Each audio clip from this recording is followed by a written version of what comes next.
एक कॉमन प्रश्न असतो बऱ्याच जोडप्यांच्या मनात की प्रेग्नन्सी झाल्यानंतर शारीरिक संबंध ठेवले तर चालतील का नाही.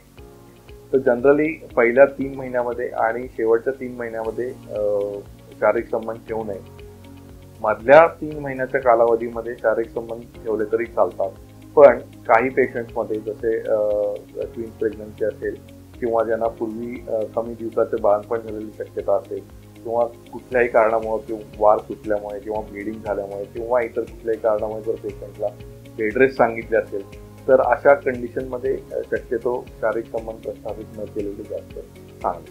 पण याविषयीचा सल्ला आपण आपल्या स्त्रीरोग व प्रसूतीशास्त्र तज्ञांकडून घेऊन मग निर्णय घ्या. धन्यवाद.